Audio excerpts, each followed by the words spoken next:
బండెనక బండి కట్టి 16 బళ్ళు కట్టి ఏ బల్లో పోతావు కొడుకో నైజాము సర్కరోడా అని ఒక పాటలో చెప్పిన విధంగా మొత్తం 16 బండ్లతోటి సూర్యాపేట నుంచి వరంగల్ నిర్వహించే రజతోత్సవ సభ కోసం మొత్తం 16 బండ్లు కట్టుకుని ఇక్కడికి సభ కోసం ఈ నెల 22వ తారీఖున బయలుదేరిన కొంతమంది రైతులు 16 ఎడ్ల బండ్లతోటి రజతోత్సవ సభ కోసం ఈ రోజు హసన్పర్తికి చేరుకున్నారు. అసలు వీళ్ళు ఈ సభ కోసం ఎందుకోసం బయలుదేరారు, అసలు వీళ్ళ ఉద్దేశం ఎందుకు తెలుసుకునే ప్రయత్నం.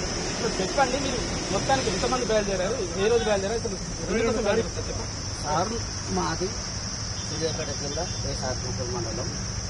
మేము పోయినసారి కేసీఆర్ ఉన్నప్పుడు ఎకరానికి 5 పుట్లు 6 పుట్ల చొప్పున ఒడ్లు పండేది. ఈసారి పండ ఇప్పుడు ఆయన వచ్చింది 16 నెలలైంది.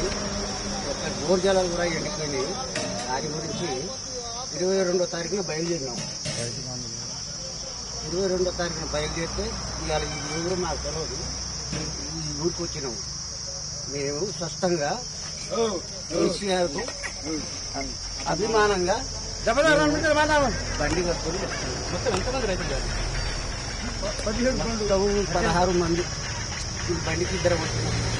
కాబట్టి చెప్తుండగా కేసీఆర్ 27వ తారీఖున సభకు అసలు ఇట్లా ఎడ్ల బండ్లు కట్టుకుని సభకు ఆలోచించారు ఎందుకు వచ్చింది?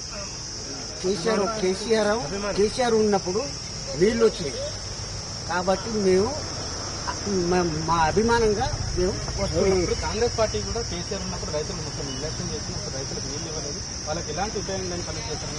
కాంగ్రెస్ నాయకులు అధికారం మీరు కేసీఆర్ మీటింగ్ వచ్చాను అసలు ఏం చేశారు కేసీఆర్? అదేనండి, మాకు నీళ్లు ఇచ్చిండు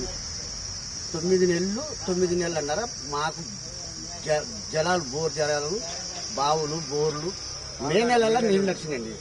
కాబట్టి కేసీఆర్ అధికారం ఉన్నప్పుడు మీకు రైతు బంధు ఇచ్చారు, కానీ పూర్తి స్థాయిలో రైతు బంధు ఎవరికి ఇవ్వలేదు, కొంతమందికి మాత్రమే కాంగ్రెస్ నాయకులు ఆరోపించారు. ఇప్పుడు కేసీఆర్ ఉన్నప్పుడు మంచిగానే మాకు రైతు బంధు రైతు బీమా ప్రతి ఒక్కటి ఇప్పుడు ఇచ్చిండు. రేవంత్ రెడ్డి వచ్చిండు 20 గుంటల్లో కూడా వేయలేకపోతుంది, ఎకరానికి వేయలేకపోతుంది. కాబట్టి ఇప్పుడు అది లేదు ఇది లేదు ఏది లేదు. ఇక మేము మా బాధతోని ఎట్లా పట్టుకొని వస్తాం. రైతులకు మేలు చేసే విధంగా కాంగ్రెస్ పార్టీ ఉంటుంది. సీఎం రేవంత్ రెడ్డి ఎన్నికల్లో చెప్తుంది, ఇప్పుడు అదే విధంగా కొనసాగుతుంది. కానీ మీరు మాత్రం కేసీఆర్ మాకు చేసినారు, అది ఇప్పుడు ఆయన చేస్తే మేము ఎందుకంటాం చెయ్యలేదు కాబట్టి చెప్పిన హామీలు చెయ్యలేకపోయాడు. మహిళలకు 2500 ఇస్తానన్నాడు, ఈ 4000 ఇచ్చినన్నాడు, ఈ తర్వాత ఈ